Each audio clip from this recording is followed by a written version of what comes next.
오늘 우리에게 주시는 하나님의 말씀은 창세기 46장 1절에서 7절까지 말씀입니다.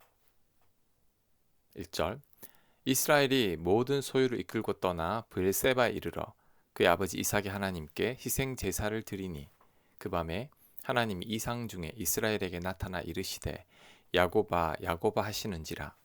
야곱이 이르되 내가 여기 있나이다 하매 하나님이 이르시되 나는 하나님이라. 네 아버지의 하나님이니 애굽으로 내려가기를 두려워하지 말라. 내가 거기서 너로 큰 민족을 이루게 하리라. 내가 너와 함께 애굽으로 내려가겠고 반드시 너를 인도하여 다시 올라올 것이며 요셉이 그의 손으로 네 눈을 감기리라 하셨더라.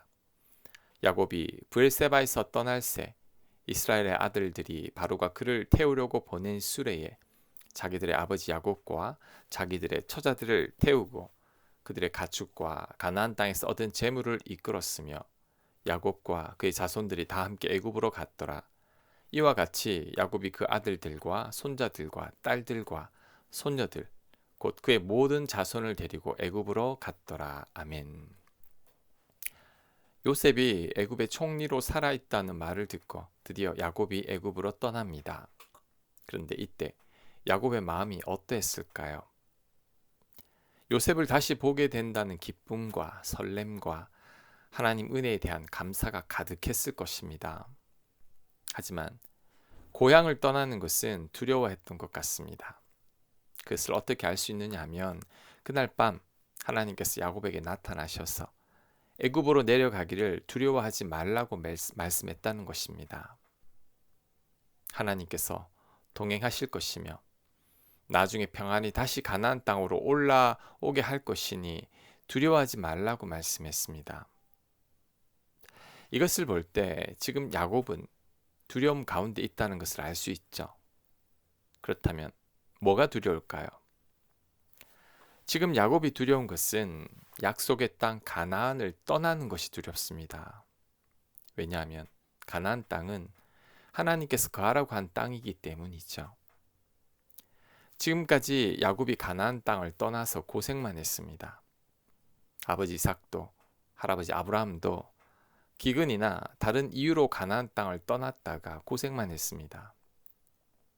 야곱이 이제는 가나안 땅은 자신이 반드시 머물러야 하는 땅임을 깨달은 겁니다.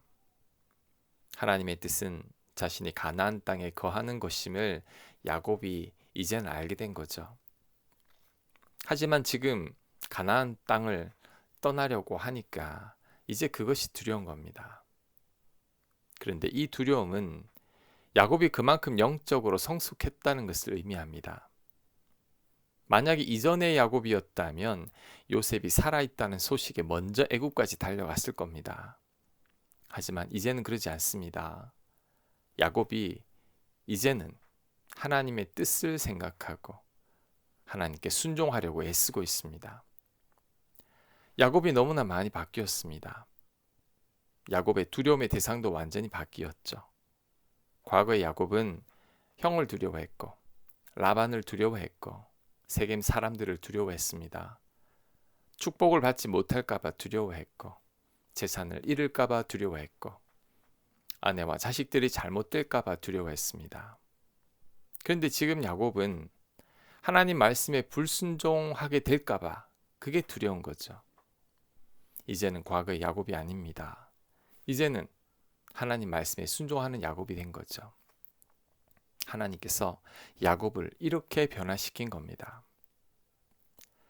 야곱의 이런 성숙을 우리에게도 적용해 봐야 합니다. 지금 나는 무엇을 두려워하고 있는지를 생각해 봐야 합니다. 지금 여러분은 무엇을 두려워하고 있습니까? 하나님 말씀에 불순종할까 봐 두렵습니까? 하나님 뜻을 외면할까 봐 두렵습니까? 하나님과 멀어질까 봐 두렵습니까? 이런 두려움은 정말 좋은 두려움입니다. 야곱처럼 내 믿음이 성장했다는 증거인 거죠. 하지만 아직도 불투명한 내 미래 때문에 두렵다면, 먹고 살 길이 막막해서 두렵다면, 내 통장 잔고가 없어서 두렵다면, 내 사랑하는 사람들이 잘못될까 봐 두렵다면 아직 나는 이전의 야곱에 머물러 있는 겁니다.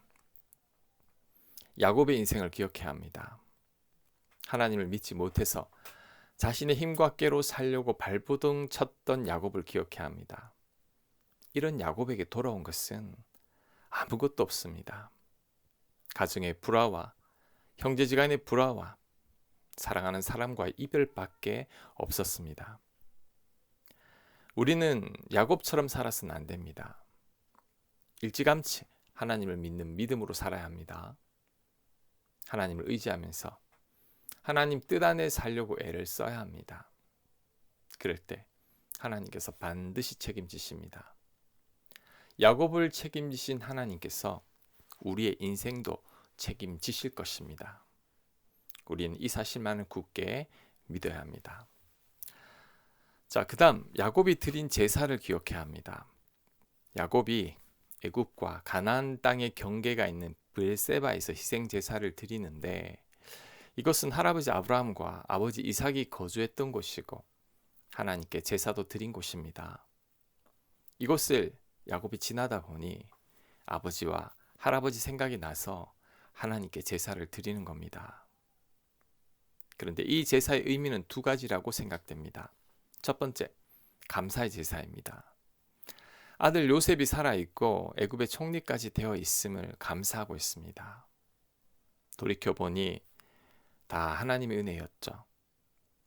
야곱은 지금까지 믿음으로 살지 않고 자신의 힘과 노력과 꾀로만 살았지만 그 결과는 실패한 인생입니다. 그런데 하나님께서 자신의 실패한 인생 위에 너무나 큰 은혜와 축복을 부어주셨죠. 그 은혜가 감사해서 야곱은 하나님께 감사의 제사를 드리고 있는 겁니다. 자, 두 번째, 하나님 은혜를 구하는 제사입니다. 지금 야곱은 하나님 말씀에 불순종하며 애굽으로 내려가는 것이 아닌가 하는 두려움이 있습니다. 그래서 하나님께 은혜를 구하고 있죠. 그랬더니 하나님께서는 그날 밤에 야곱에게 바로 나타나셔서 야곱에게 두려워하지 말라고 하셨고 하나님께서 함께 하시겠다고 약속하셨습니다. 야곱의 큰 민족을 이루고 다시 가나안 땅으로 올라올 것이라고 말씀하셨습니다. 하나님께서 야곱의 예배를 받으신 거죠. 우리도 하나님께 이런 예배를 드려야 합니다. 먼저 감사의 예배를 드려야 합니다. 예배에는 반드시 감사가 있어야 합니다. 감사가 없는 예배는 예배가 아닙니다.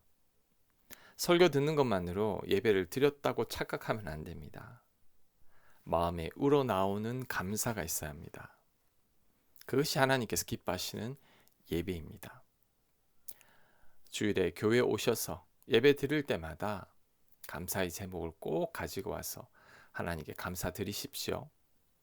그 예배를 하나님께서 기쁘게 받으실 것입니다. 그 다음 야곱처럼 하나님의 은혜를 구해야 합니다. 우리는 하나님 은혜가 아니면 한순간도 살아갈 수 없는 연약한 존재들이죠. 그러니 하나님 은혜가 매 순간 필요합니다. 그 은혜를 구해야 합니다. 개 취급당하면서도 예수님께 매달렸던 수로보니게 여인처럼 우리는 간절하게 하나님 은혜를 구해야 합니다.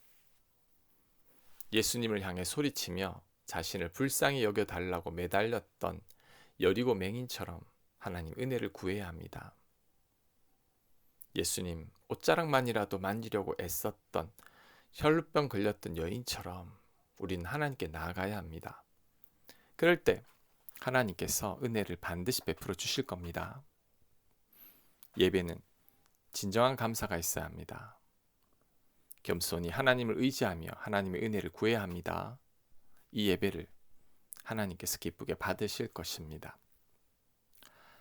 마지막으로 살펴볼 것은 하나님께서 떠나시게 할 때에는 감사하며 떠나면 된다는 겁니다.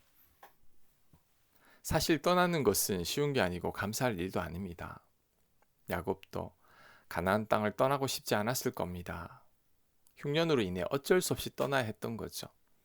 하지만 그 떠남이 야곱에게는 더 놀라운 축복이었습니다. 그 떠남으로 인해 야곱 가문이 큰 민족으로 성장하게 되었기 때문이죠. 지금 혹시 야곱처럼 떠나야 한다면 그 떠남 속에 하나님이 계신가를 살펴봐야 합니다. 내 자의가 아닌 어찌할 수 없는 상황 속에서 야곱처럼 떠나야 한다면 너무 염려하지 않으셔도 됩니다. 내가 떠나는 것이 하나님의 뜻 가운데 있다면 오히려 감사해야 합니다.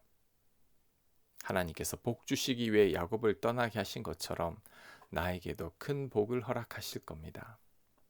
그러니 두려워하지 말고 감사해야 합니다. 하나님께서 떠나게 하실 때에는 다 이유가 있습니다. 나를 위해 떠나게 하신 것이니 믿음으로 떠나면 됩니다. 그럴 때 하나님께서 반드시 책임지실 겁니다. 저에게는 큰 떠남이 2번 있었습니다. 둘 다 자의라기보다 떠밀리듯이 떠나게 된 거죠. 첫 번째 떠남이 개척입니다. 이 떠남이 처음에는 너무 힘들었지만 지나고 보니 감사의 제목입니다. 여기까지 책임지시고 베풀어 주신 은혜가 너무나 커서 감사할 뿐입니다. 2번째 떠남은 건축입니다. 갑자기 교회를 비워야 하는 상황으로 몰려서 건축을 하게 되었는데 이도 감사의 제목이 될 겁니다. 물론 과정은 쉽지 않겠지만 지금까지 베풀어 주신 하나님 은혜를 생각하면 담대함이 생깁니다. 하나님께서 책임지실 것이기 때문입니다. 떠남이 힘들지만 하나님께서 떠나게 하실 때에는 그 떠남이 축복이 됩니다. 더 크신 은혜를 주시려는 하나님의 손길입니다. 우리는 그것을 믿기만 하면 됩니다. 아멘. 하나님, 떠나게 하실 때에는 더 크신 하나님의 뜻이 있음을 믿게 하옵소서. 야곱을 떠나게 하신 하나님께서 혹 우리를 떠나게 하신다면 더 나은 은혜를 주시려는 하나님의 손길로 여기고 감사하는 저희가 되게 하옵소서. 하나님, 성장한 야곱을 보니 부럽습니다. 하나님, 우리에게도 이제 이런 믿음 허락하여 주옵소서. 하나님의 뜻 밖에 있을까 두려워할 수 있는 저희들 되도록 역사하여 주시옵소서. 하나님 뜻 안에 말씀에 순종하기 위해 두려워할 수 있는 저희들 되도록 역사하여 주시옵소서. 예수님 이름으로 기도합니다. 아멘.